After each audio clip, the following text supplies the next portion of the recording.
साल 1914, एक छोटा सा आइलैंड जहां ना कोई शहर है ना इंसानों की भीड़, सिर्फ एक लाइट हाउस है और एक रहस्य जो समंदर की गहराइयों में छिपा है। फिल्म शुरू होती है एक शिप को दिखाते हुए जो साउथ अटलांटिक ओशन के रास्ते अपनी मंजिल की तरफ बढ़ रहा है। उस शिप पर एक वेदर ऑफिसर था, डेविड। वो लोग एक ऐसे आइलैंड की तरफ जा रहे थे जो अटलांटिक ओशन के सबसे गहरे हिस्सों में छिपा हुआ था। सरकार ने डेविड को वहां भेजा था ताकि वो उस आइलैंड के बदलते मौसम का ऑब्जर्वेशन कर सके। डेविड को लगभग 1 साल तक वहां रुकना था, डेटा कलेक्ट करने के लिए, मौसम के अजीब बदलावों को समझने के लिए और फिर वापस लौट आना था। कैप्टन अपने शिप पर डेविड को उस आइलैंड तक ले जा रहे थे, साथ में 1 साल का खाना और जरूरत का सारा सामान भी था। लंबे सफर के बाद आखिरकार वो आइलैंड तक पहुंच गए। वो लोग बोट की मदद से आइलैंड पर उतरे, साथ ही अपना जरूरी सामान भी ले आए। आइलैंड पर एक लाइट हाउस था और एक छोटा सा घर जहां डेविड को रहना था, क्योंकि इससे पहले भी एक वेदर ऑफिसर यहाँ रहता था, लेकिन अब उसकी ड्यूटी का वक्त खत्म हो चुका था। आज से डेविड इस आइलैंड का नया वेदर ऑफिसर बन गया था और पुराना ऑफिसर रॉबर्ट अब कैप्टन एक्सेल के शिप में घर लौटने वाला था। लेकिन उस घर में जाकर वो लोग हैरान रह गए। किसी भी इंसान का नामो निशान नहीं था। रूम के अंदर फर्नीचर बिखरे हुए थे, सब कुछ उल्टा पुल्टा था। शायद लाइट हाउस में कोई हो सकता है।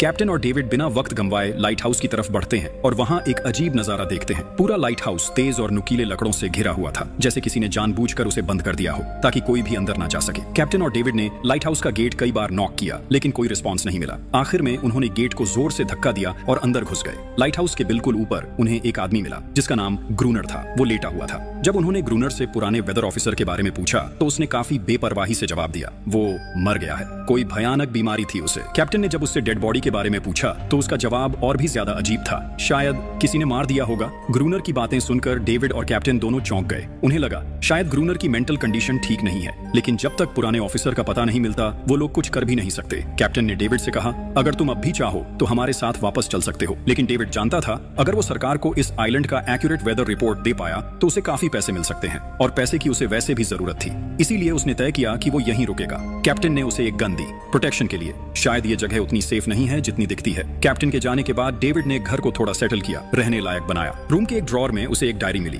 पुराने ऑफिसर की। उस ऑफिसर ने 1913 में इस आइलैंड पर कदम रखा था। डायरी में आइलैंड के बारे में बहुत कुछ लिखा था, लेकिन सब कुछ साफ नहीं था। कुछ बातें अधूरी थी। डेविड हर लाइन को ध्यान से पढ़ता गया। डायरी में कुछ अजीब तरह के जानवरों के स्केचेस भी बने थे। डेविड को समझ नहीं आया उसने ऐसी तस्वीरें क्यों बनाई थी। शायद वो अकेला था और टाइम पास के लिए ऐसा किया होगा। डायरी के एक पेज पर उसकी वाइफ की फोटो भी लगी थी। डेविड वो डायरी पढ़ते पढ़ते थक गया और धीरे धीरे उसकी आंख लग गई। अगली सुबह डेविड ने अपना काम शुरू कर दिया, लेकिन समुद्र के पास पहुंचते ही उसके कदम रुक गए। चट्टानों के बीच कुछ पत्थर अजीब तरीके से सजाए गए थे और उनके बीच कुछ सी शेल्स भी रखे थे, अजीब पैटर्न में। डेविड ने सोचा शायद ये सब ग्रूनर ने किया हो। ये सोचकर वो दोबारा अपने काम में लग गया। मौसम का डेटा कलेक्ट करना, वही काम जिसके लिए वो यहाँ आया था। काम के दौरान जब उसने बाइनोक्यूलर से लाइट हाउस की तरफ देखा तो उसे ग्रूनर के साथ एक और इंसान दिखा, लेकिन फिर उसने सोचा शायद उसका वहम हो। रात हो चुकी थी और डेविड अपने काम में बिजी था। तभी दरवाजे पर नॉक हुआ। उसने सोचा शायद ये ग्रूनर है। डेविड ने उसका नाम पुकारा, लेकिन कोई जवाब नहीं मिला। हाथ में लैंप लेकर जैसे ही डेविड आगे बढ़ा उसके कानों में कुछ अजीब सी आवाजें गूंजने लगी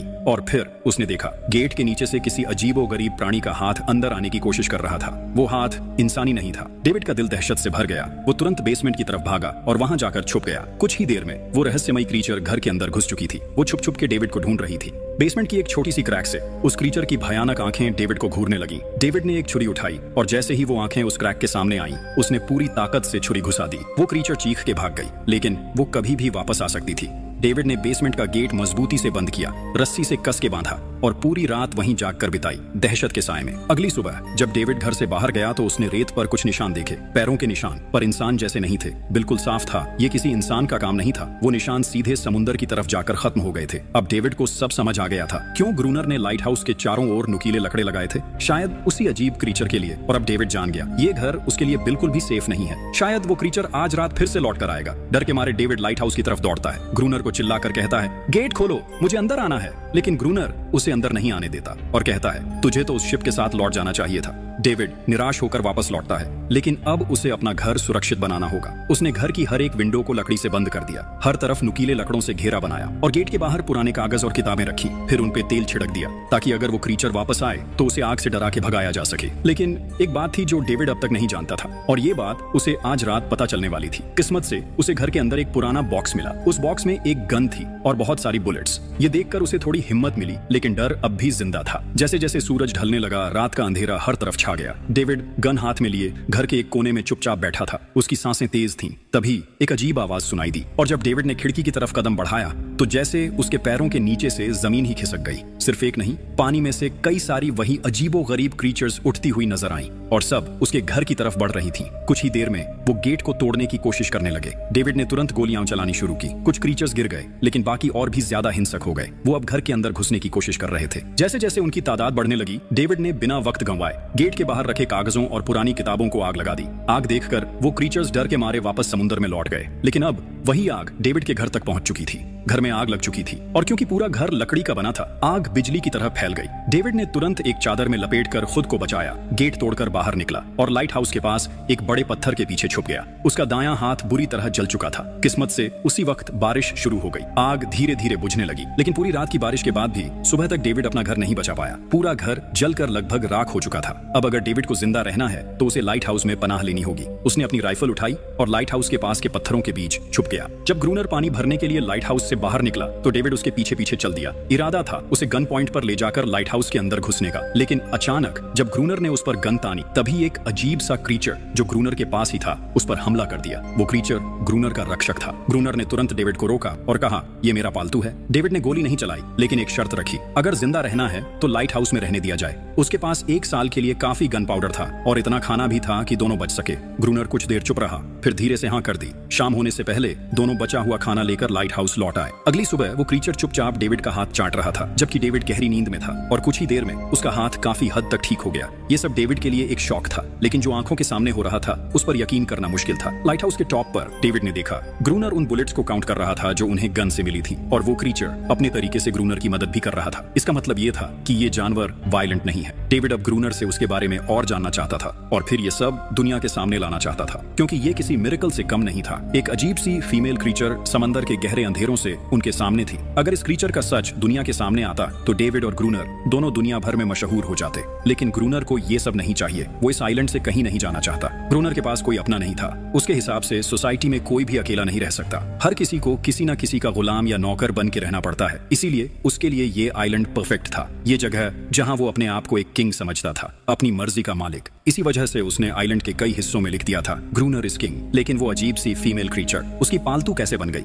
असल में एक बार ग्रूनर ने उसकी जान बचाई थी। वो गलती से अपने फिशिंग नेट में फंस गई थी। तब वो क्रीचर छोटी थी और उस दिन के बाद से ग्रूनर के साथ ही रह गई। उसकी हर बात माननी शुरू कर दी। लेकिन ग्रूनर एक गुस्से वाला इंसान था और उसने कभी भी उस क्रीचर के साथ इंसानियत से बिहेव नहीं किया। उसके साथ रेगुलर फिजिकल रिलेशन रखता था। एक बार उस क्रीचर ने ग्रूनर पर हमला भी किया और उसके बदले में ग्रूनर ने उसे सजा दी, एक ऐसी सजा जिसके बाद वो क्रीचर अपने आप को ग्रूनर की नौकरानी समझने लगी। शायद इसी वजह से हर रात वो क्रीचर्स समंदर से बाहर आते हैं उसे वापस ले जाने के लिए, लेकिन वो क्रीचर्स दिन के उजाले में अटैक नहीं कर सकते। खैर, डेविड अब यहाँ और नहीं रहना चाहता। वो किसी आने वाले शिप को सिग्नल भेजकर ये जगह छोड़ देना चाहता है, लेकिन ये काम इतना आसान नहीं था। ग्रूनर का कहना था कोई भी शिप इस आइलैंड तक नहीं आती, लेकिन डेविड उसकी बात पर विश्वास नहीं करता। उसे यहाँ रहना अब बिल्कुल भी अच्छा नहीं लग रहा। उसे यहाँ घुटन सी महसूस हो रही है। वो जल्दी से जल्दी ये जगह छोड़ना चाहता है। शाम होने लगी है। ग्रूनर उसे कहता है गन लेकर रेडी हो जा, क्योंकि वो क्रीचर्स कभी भी हमला कर सकते हैं। वो लाइट हाउस की लाइट ऑन करने के लिए तैयार हो जाते हैं और कुछ ही देर में समंदर से एक बड़ी तादाद में क्रीचर्स निकलकर बाहर आते हैं। वो लाइट हाउस की तरफ बढ़ते जा रहे हैं। ग्रूनर उन पर लगातार फायर करता जा रहा था, लेकिन डेविड पूरी तरह से डर गया था। वो लाइट हाउस के अंदर की तरफ पीछे हटने लगा।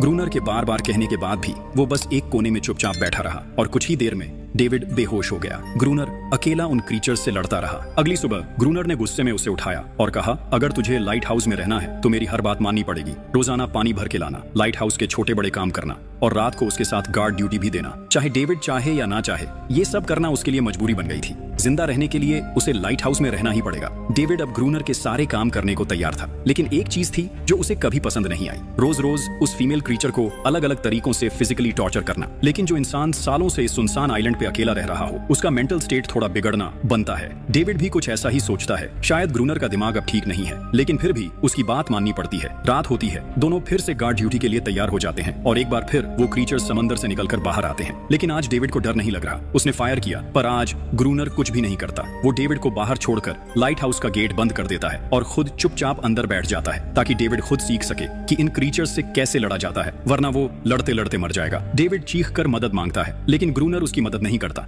इसी तरह लड़ते लड़ते वो रात कट जाती है और सुबह हो जाती है। सुबह ग्रूनर ने देखा डेविड लाइट हाउस के गेट के बाहर खून में लथपथ बैठा था। अब उसने सीख लिया था इन क्रीचर्स से कैसे लड़ना है। उसके अंदर का डर जा चुका था। इसी तरह वक्त गुजरता गया, रातों को उन क्रीचर्स से लड़ते हुए और दिन भर ग्रूनर के लाइट हाउस के काम संभालते हुए। ये आइलैंड अब उसके लिए एक बंद घर जैसा हो गया था। वो हर वक्त ये सोचता रहता कि कब ये जगह छोड़े, कब आजाद हो। समय के साथ साथ डेविड का उस फीमेल क्रीचर के साथ एक अजीब सी दोस्ती बन गई थी। डेविड को उसके लिए अब बुरा लगने लगा था। अब उसे समझ आया था कि अपने लोगों को छोड़कर अकेला रहना कितना मुश्किल होता है। शायद वो क्रीचर भी कुछ ऐसा ही महसूस करती थी। डेविड ने उस क्रीचर को एक नाम भी दिया, एनेरियस। और फिर एक दिन उन्होंने देखा कि उन क्रीचर्स के अटैक्स धीरे धीरे कम हो रहे हैं। डेविड सोचता है शायद सर्दियों में वो कहीं और चले जाते हैं जैसे वेल्स करती हैं, या फिर शायद उन्हें समझ आ गया था इन दोनों से लड़कर कुछ नहीं मिलेगा। लेकिन ग्रूनर ने उसे साफ कह दिया, बिल्कुल नहीं, वो फिर से अटैक करेंगे। अब वो खुद को रिप्रोड्यूस कर रहे हैं, उनकी तादाद बढ़ती जा रही है। कुछ और दिन ऐसे ही गुजर गए। एक रात डिनर के बाद ग्रूनर और डेविड ने वक्त काटने के लिए चेस खेलना शुरू किया। लेकिन यहीं पे ग्रूनर से एक बड़ी गलती हो गई। वो दोनों खेल में इतने उलझ गए कि लाइट हाउस की लाइट्स ऑन करना ही भूल गए और अंधेरे का फायदा उठाकर क्रीचर्स ने उन पे अटैक कर दिया। डेविड ने देखा वो क्रीचर्स अब ब्रीड कर चुके हैं। उनकी तादाद इतनी ज्यादा थी कि दो लोग मिलकर भी ज्यादा देर तक नहीं लड़ सकते थे। गन्स के बुलेट्स भी ऑलमोस्ट खत्म हो चुके थे। किसी तरह बचते बचाते वो लाइट हाउस के टॉप तक पहुंच गए। लेकिन इस बीच ग्रूनर के पैर में गहरी चोट लग गई। वो क्रीचर्स लाइट हाउस में घुसने की कोशिश कर रहे हैं और डेविड और ग्रूनर को कहीं से भी बचने का रास्ता नजर नहीं आ रहा। उन्होंने हार मान ली, लेकिन खुशकिस्मती से सुबह हो गई थी। जैसे ही सूरज धीरे धीरे उभरता है, वो क्रीचर्स लाइट हाउस छोड़ के समुद्र में वापस चले जाते हैं। अनारियस ग्रूनर के जख्म को ठीक करने की कोशिश करती है, लेकिन अब तक डेविड को समझ आ चुका था कि वो इन क्रीचर्स के साथ ये लड़ाई जीत नहीं सकते। बुलेट्स भी अब खत्म होने के करीब हैं। उनके पास खाना भी इतना नहीं है कि ये ज्यादा देर तक चल सके। अगले दिन खुशकिस्मती से जब डेविड लाइट हाउस के बाहर इधर उधर घूम रहा था, उसने समुद्र में एक जहाज देखा। वो जल्दी से अंदर से फ्लेयर गन लाया और जहाज को सिग्नल देने गया, लेकिन ग्रूनर ने उसे रोक दिया क्योंकि वो नहीं चाहता कि डेविड यहाँ से जाए। उसी वक्त अनारियस ने ग्रूनर पे हमला कर दिया। वो डेविड को ग्रूनर से बचाना चाहती थी। ग्रूनर किसी को भी ये आइलैंड छोड़ने नहीं देना चाहता। ये आइलैंड उसकी अपनी दुनिया है, जहाँ वो एक किंग की तरह रहता है, एक सर्वेंट है जो उसकी हर बात मानती है। वो इस जिंदगी को छोड़कर शहर वापस नहीं जाना चाहता और वो डेविड को भी जाने नहीं देना चाहता। इतने टाइम से अकेला रहने के बाद अब उसके पास कोई था जिससे वो बात कर सकता था। धीरे धीरे वो शिप डेविड की आंखों के सामने समुद्र में गायब हो गई। अब उसके पास कुछ भी करने को नहीं था। ऐसे ही कुछ और दिन बीत गए। ग्रूनर, डेविड और अनारियस दोनों के साथ अब भी बुरा बर्ताव कर रहा था, लेकिन अनारियस को वो खास तौर पे मारता था जो डेविड को बिल्कुल पसंद नहीं था। एक दिन डेविड ने अनारियस को एक छोटी टॉय बोट गिफ्ट में दी जो उसने वेल की हड्डियों से बनाई थी। शायद इससे अनारियस का मन थोड़ा हल्का हो जाए। लेकिन जब अनारियस ने उस बोट को देखा तो वो डेविड को आइलैंड के एक ऐसे कोने में ले गई जहां वाकई एक असली बोट रखी थी। जब डेविड ने उस बोट के बारे में ग्रूनर से पूछा तो उसने कहा हाँ, उसे ऑलरेडी पता था कि आइलैंड के उस हिस्से में एक बोट है। कुछ महीने पहले एक आर्म्स स्मगलिंग शिप जो बहुत सारा गोला बारूद ले जा रही थी, समुद्र में आई तूफान की वजह से इसी आइलैंड के पास डूब गई थी। कुछ लोग इस आइलैंड तक बोट के थ्रू जिंदा पहुंच गए थे, लेकिन सुबह होने से पहले उनमें से कोई भी जिंदा नहीं बचा। सभी उस क्रीचर का शिकार बन गए। ये सब सुनते ही डेविड के दिमाग में एक प्लान आया। उनके पास एक डाइविंग सूट जैसा कुछ था। अगर उनमें से कोई उस सूट को पहनकर समुद्र के उस हिस्से में डाइव करे तो हो सकता है उन्हें कोई बुलेट्स या डायनामाइट मिल जाए जिससे उन मॉन्स्टर्स से लड़ना आसान हो जाए। लेकिन ग्रूनर ने इस बात से सीधा मना कर दिया। वो उस समुद्र के पास भी नहीं जाना चाहता था,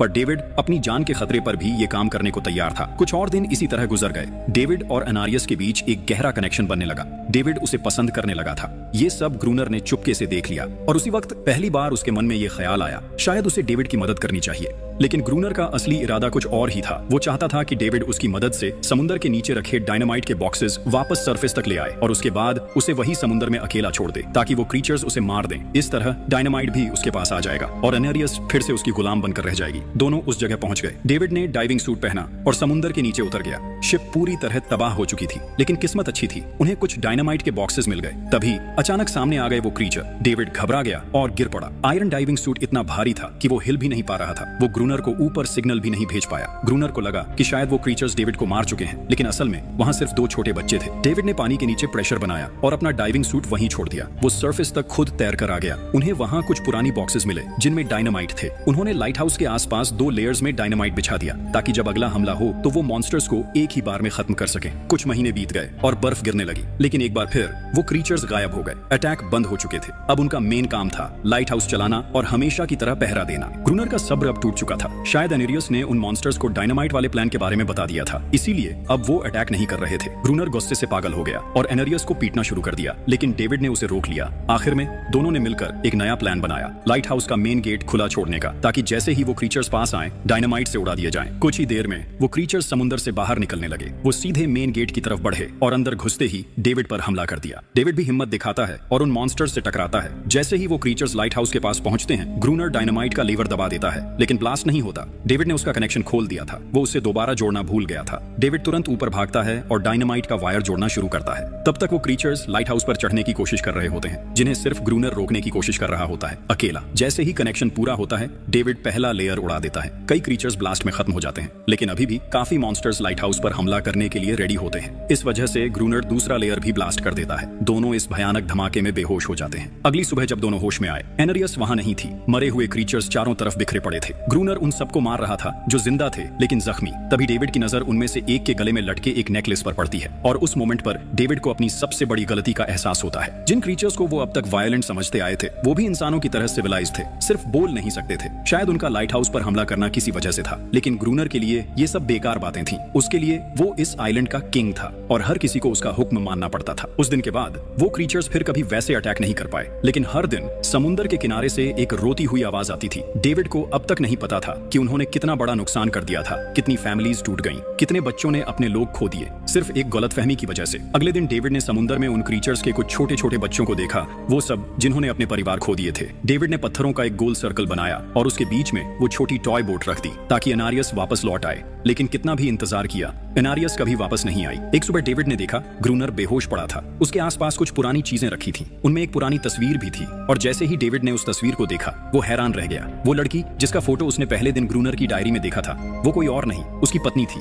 ग्रूनर की एक वाइफ थी और वो इस लाइट हाउस का वेदर ऑफिसर था जो लगभग 1 साल पहले इस आइलैंड पर आया था। उसका असली नाम रॉबर्ट था, लेकिन उसने अपना नाम बदल लिया था क्योंकि अब वो कभी ये आइलैंड छोड़ना नहीं चाहता था। ये सब देखकर डेविड ने भी ये उम्मीद छोड़ दी कि वो कभी इस आइलैंड से जा पाएगा। अगले दिन शाम को जब डेविड समुंदर के किनारे गया, उसने देखा कि उस सर्कल में रखी छोटी बोट अब वहां नहीं थी, लेकिन उसी जगह पर उसने एक क्रीचर का छोटा सा बच्चा देखा जिसके हाथों में वो बोट थी। डेविड ने अपनी टॉर्च उस सर्कल के बीच में फेंक दी ताकि वो दिखाए कि उसका इरादा लड़ने का नहीं है, उसे किसी को चोट नहीं पहुंचानी, वो उनके साथ दोस्ती करना चाहता है। कुछ ही देर बाद समुंदर की लहरों से एनारियस निकलती है और उसके पीछे पूरा क्रीचर्स का ग्रुप भी समुंदर से उभर आता है, लेकिन इस बार कोई भी डेविड पर अटैक नहीं करता क्योंकि वो भी अब शांति चाहते हैं। उनका इरादा सिर्फ एक सेफ जगह पाने का था, अपने बच्चों के लिए, जो हर एक जानवर करता है। उन्हें इस आइलैंड पे इंसानों की अचानक एंट्री बिल्कुल पसंद नहीं आई, इसलिए उन्होंने हर रात अटैक किया। लेकिन ये बात ग्रूनर को कौन समझाए, वो तो अब भी खुद को इस आइलैंड का किंग मानता है। ग्रूनर लाइट हाउस से बाहर आता है, हाथ में बंदूक लेकर। डेविड उसे समझाने की कोशिश करता है, ये क्रीचर्स लड़ना नहीं चाहते, ये शांति चाहते हैं, लेकिन ग्रूनर किसी की नहीं सुनता। वो एनारियस को चीख कर कहता है, अंदर चली जाओ। लेकिन ये पहली बार था जब एनारियस ने उसकी बात नहीं मानी, क्योंकि अब वो उसकी नौकरानी नहीं रही, अब वो सिर्फ एक माँ थी जो अपने बच्चों के लिए खड़ी थी। ग्रूनर अंदर से कमजोर महसूस करने लगता है क्योंकि अब कोई भी उसका हुक्म नहीं मान रहा था। गुस्से में उसने लाइट हाउस की तरफ कदम बढ़ाए। डेविड को लगा शायद ग्रूनर को अब समझ आ गया होगा कि हर एक जानवर आजादी चाहता है, कोई भी किसी का गुलाम बनकर नहीं जीना चाहता। लेकिन ग्रूनर समझदार इंसान नहीं था। जैसे ही वो लाइट हाउस पहुंचा, उसने सिग्नल गन से एक फ्लेयर छोड़ी जो सीधा जाकर एक छोटे क्रीचर के बच्चे से टकरा गई। उस बच्चे की तुरंत मौत हो गई। सभी क्रीचर्स डर के मारे भाग गए और एनारियस ने भी डेविड पर से अपना पूरा भरोसा खो दिया। गुस्से से पागल डेविड तुरंत लाइट हाउस की तरफ भागता है और ग्रूनर से टकरा जाता है, उससे लड़ने लगता है। क्यों किया तूने ये सब? ये लोग तो बस शांति चाहते थे। लेकिन ग्रूनर इतना वायलेंट हो चुका था कि उसने डेविड को मारने का फैसला कर लिया। हाथ में एक्स लेकर जैसे ही वो डेविड पर वार करने जा रहा था, डेविड ने उसे उसके असली नाम से पुकारा, रॉबर्ट। ये सुनकर ग्रूनर एकदम रुक गया। असल में रॉबर्ट ऐसा इंसान कभी था ही नहीं। इस आइलैंड पर आने के बाद उसकी मेंटल स्टेट लगभग टूट चुकी थी। अकेलापन, अपनी वाइफ की मौत और गहरा डिप्रेशन, इन सब ने उसे ऐसा बना दिया था। वो असल में कोई किलर नहीं था, वो एक अच्छा इंसान था। वो क्रीचर्स कभी लड़ना नहीं चाहते थे, वो बस शांति चाहते थे। ग्रूनर ने उन्हें सिर्फ इसलिए मारा ताकि वो खुद को पावरफुल दिखा सके, और अब ग्रूनर को अपनी गलती का एहसास हो चुका था, इसलिए उसने खुद को उन क्रीचर्स के सामने सरेंडर कर दिया और कुछ ही पलों में उन्होंने उसे मार दिया। डेविड लाइट हाउस के अंदर खुद को लॉक कर लेता है। वक्त ऐसे ही बीतता चला जाता है और 1 साल बाद आइलैंड पर एक गवर्नमेंट ऑफिसर आता है, साथ में एक नया वेदर ऑफिसर भी होता है। डेविड को वहां से ले जाया गया और अब नए गवर्नमेंट ऑफिसर ने इस आइलैंड पर वेदर मॉनिटर करना शुरू किया। लेकिन उस ऑफिसर को लगा कि डेविड ही ग्रूनर है और डेविड ने भी उनकी इस गलतफहमी को ठीक नहीं किया। वो चुपचाप बैल्कनी पर गया और खड़ा हो गया बिना कुछ कहे, क्योंकि अब वो भी इस आइलैंड को छोड़ना नहीं चाहता था, बिल्कुल ग्रूनर की तरह। इसी दौरान एनारियस भी अपने परिवार के साथ खुश थी। अब उन्हें किसी ग्रूनर जैसे आदमी का डर नहीं था। अब वो आइलैंड पर भी और समुद्र में भी आजादी से जी सकते थे।